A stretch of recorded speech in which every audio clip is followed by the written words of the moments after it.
जैसा कि last episode में हमने देखा कि टैंग शैंग और जीवू ने अपना चैलेंज पूरा कर लिया था और बाकी सभी बच्चे मास्टर सी हॉर्स से लड़ने के लिए आगे बढ़ रहे थे। वहीं दूसरी तरफ हम टैंग सेक्ट में देखते हैं जहां एल्डर टाइटन, ओल्ड राइनो और ओल्ड गोट बाहर खड़े थे और वो किसी का इंतजार कर रहे थे। अब फिर वहां ओल्ड बर्ड आता है जो साइलोंग के साथ साथ उन सभी लोगों को जो आयरन सिटी के अंदर जिंदा बच गए थे उनको अपने साथ ले आता है।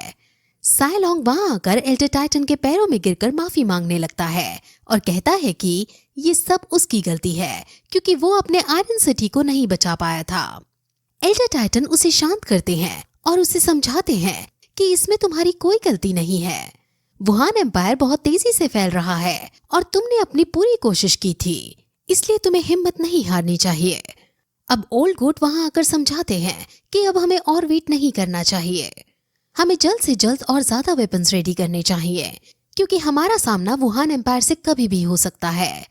वहीं साइलोंग अब एल्डर लोगो के बारे में बात करता है जिस पर एल्डर टाइटन बताता है कि लोगो गॉड लेवल ब्लैकस्मिथ बनने के लिए वेपन्स बना रहा है। वो हिडन वेपन्स बना रहे थे और उनके बनाए हुए वेपन्स पिछले जन्म की टैंग सेक्ट के वेपन्स जितने ही शक्तिशाली होने वाले हैं क्योंकि लोगो सोल लैंड के सबसे बड़े ब्लैकस्मिथ हैं और वो बड़े से बड़े हथियार बनाने में सक्षम है। वहीं हम अब हाइतान एम्पायर के अंदर देखते हैं जहां एल्डर लोगो अपने हिडन वेपन्स बना रहे थे और उनके पास एक स्काउटिंग बर्ड आता है जो उन्हें आयरन सिटी के बारे में नॉलेज देता है कि कैसे वो डिस्ट्रॉय हो गया है। अब एल्डर लोगो इस खबर को सुनकर उदास होते हैं लेकिन वो हार नहीं मानते हैं और वो टैंग शैंग के दिए हुए गॉड लेवल वेपन का ब्लूप्रिंट देखने लगते हैं और फिर से अपने काम में जुट जाते हैं। वो काफी ज्यादा मेहनत करते हैं लेकिन उनसे ये नहीं बन पा रहा था क्योंकि उन्हें बार बार आयरन सिटी के अंदर हुए हमले की याद आती जा रही थी। वो बहुत कोशिश करते हैं और एक वेपन के एक हिस्से को बनाने का बार बार ट्राई करते हैं लेकिन हर बार वो फेल हो जा रहे थे और उनसे वो पीस नहीं बन पा रहा था। उनकी आंखों में आग जलने लगती है जिससे हम ये पता लगा सकते हैं कि एल्डर लोगो को वुहान एम्पायर पर कितना ज्यादा गुस्सा आ रहा है क्योंकि वुहान एम्पायर ने उससे उसका वो शहर छीन लिया था जहां पर उसने अपनी इस विद्या को प्राप्त किया है। वो अब जल्द से जल्द इस वेपन को तैयार करना चाहता था, इसलिए वो अब अपने काम में फिर से जुट जाता है। लेकिन इस बार भी वो अपने मन को शांत नहीं कर पा रहा था और उससे ये वेपन नहीं बन पाता, जिस वजह से वो गुस्से में आकर अब सभी चीजों को नीचे फेंकने लगता है। उनकी ये सब हालत टैंग शैंग के अंकल भी देख रहे थे और वो दुखी हो रहे थे।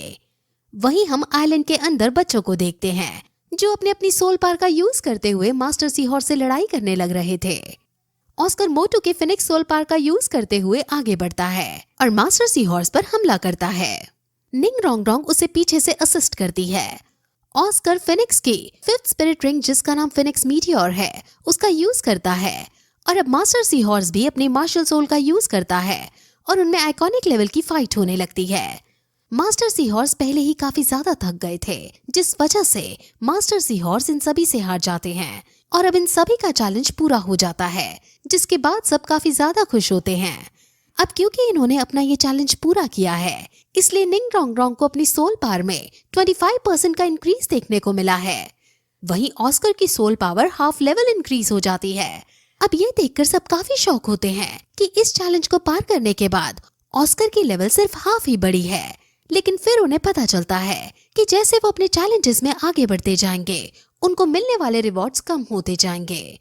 अब फिर वो और भी बातें करते हैं जिसमें ऑस्कर कहता है कि अगर फुल स्ट्रेंथ का सोल लैंड मास्टर मुझसे लड़ाई करेगा तो मैं उसको नहीं हरा पाऊंगा, जिसमें मिस्टर दाई उसकी हिम्मत बढ़ाता है और कहता है कि तुम जरूर अपने एग्जाम्स को पास कर पाओगे, तुम बस हिम्मत से काम लो। अब वो सब बातें कर ही रहे होते हैं कि तभी वहां एक स्काउट बर्ड आता है और ये स्काउट बर्ड टैंग शैंग के अंकल ने भेजा था। अब टैंग शैंग को पता चलता है कि आयरन सिटी पूरी तरह से तबाह हो चुकी है और ये सब वुहान एम्पायर ने किया है। ये सुनकर टैंग शैंग और बाकी सभी को बहुत ज्यादा गुस्सा आता है और वो ये डिसाइड करते हैं कि वो जल्द से जल्द अब अपने चैलेंजेस को पार करके यहाँ से बाहर निकलेंगे और सीधे तियानदो एम्पायर में जाकर वुहान एम्पायर से फाइट करेंगे और उनको हराएंगे। अब टैंग शैंग मास्टर सी हॉर्स के पास जाकर उनसे अलविदा मांगता है और फिर सभी बच्चे उड़कर अपने दूसरे स्टेज की तरफ जाने लगते हैं और वो अब मास्टर स्पेयर के पिलर पर पहुंच जाते हैं। वहाँ कुछ लोग खड़े थे और वो सभी रिस्पेक्ट के साथ तांग शैंग और उसके दोस्तों को रास्ता देते हैं और कहते हैं कि मास्टर स्पेयर काफी देर से तुम्हारा इंतजार कर रहे हैं।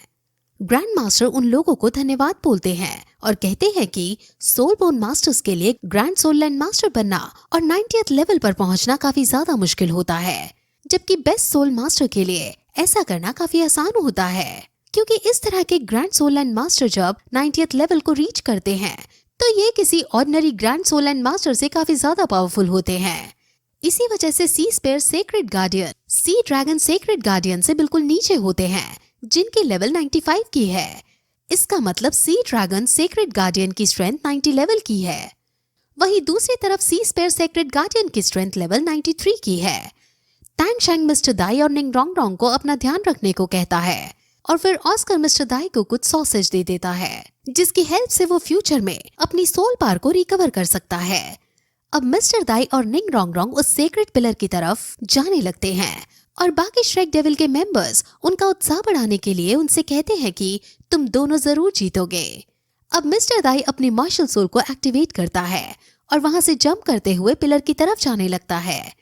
मिस्टर दाई ये डिसाइड करता है कि वो तांग शैंग के लिए ज्यादा से ज्यादा टाइम बचाएगा, क्योंकि वो तांग शैंग को अपने चैलेंज को पूरा करने के लिए ज्यादा से ज्यादा टाइम देना चाहता है।